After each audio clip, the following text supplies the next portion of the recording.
All right, so in this tutorial, we are going to study about if statement, if else statement, if else if ladder, and switch statement. So let's start with if statement. If statement basically evaluates a condition, and based on that, it executes the code if the condition is true. So the syntax of if statement is if keyword followed by the condition. So if this condition is true, okay, so this particular code is executed, and if this condition is false, basically we don't execute this code. All right, so let's consider this example. Here we have a variable temperature, and we have set the value of temperature as 30, and then we have this if condition, that is if temperature is greater than 25, it should print it's a hot day. Okay, so you can see 30 is greater than 25. So basically this condition is true. So when we run this program, it should print it's a hot day. So let's run this program.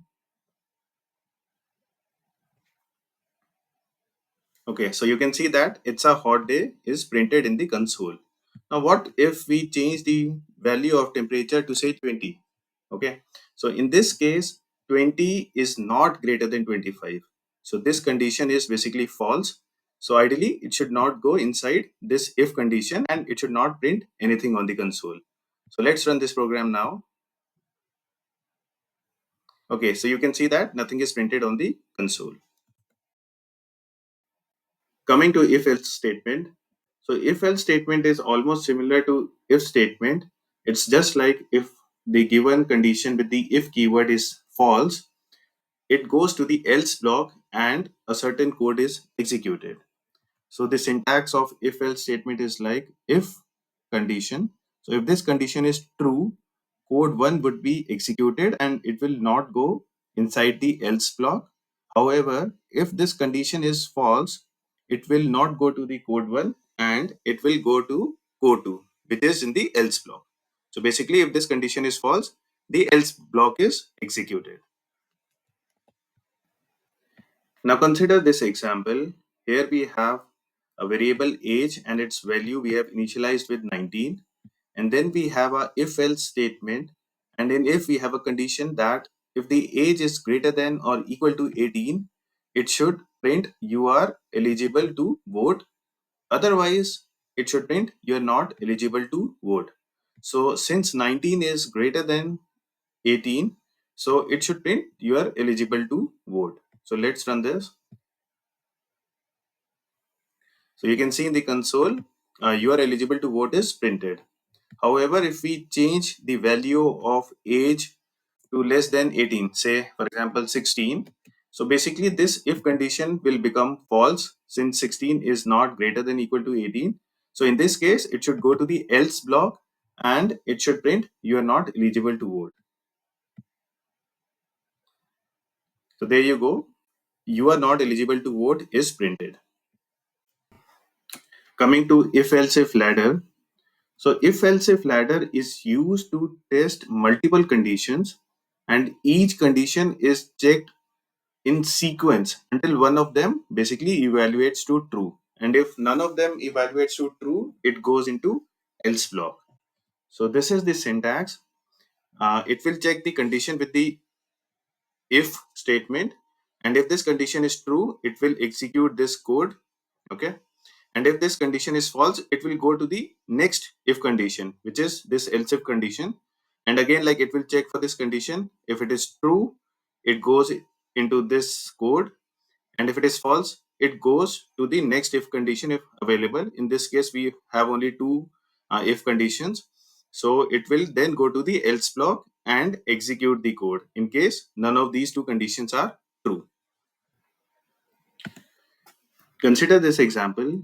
Here we have marks variable and we have initialized the value of marks as 85, and then we have this if else if ladder, okay, where we have multiple if conditions.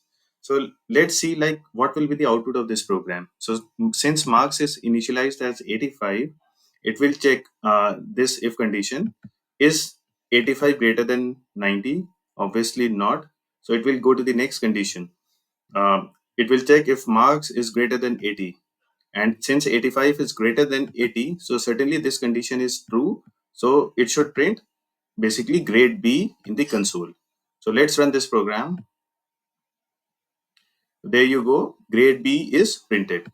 So let's suppose we keep the value of marks as 50. Okay, so in this case, obviously this if condition will not be satisfied. Since 50 is not greater than 90, then it will check for this if condition, is 50 greater than 80? Certainly not. And then it will go to this if condition, is 50 greater than 70? Again not. And then it will check, is 50 greater than 60? Again this condition is false. So none of this if condition is true. So ultimately it will go to the else block and it should print grade F. So you can see grade F is printed on the console. And the last is switch statement. So what is switch statement? Switch statement basically is an alternative to if else if ladder that we just saw. So the switch statement in Java allows you to execute one block of code out of multiple options, okay, based on the value of the expression. So the syntax is switch expression. So let's suppose we have a variable int a is equal to 5, okay, and we can consider a as an expression.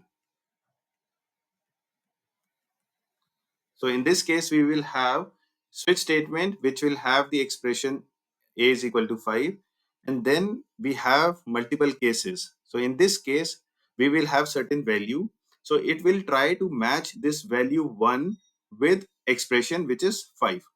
So if this value is equal to 5, it will execute certain code and it will then basically not execute anything else.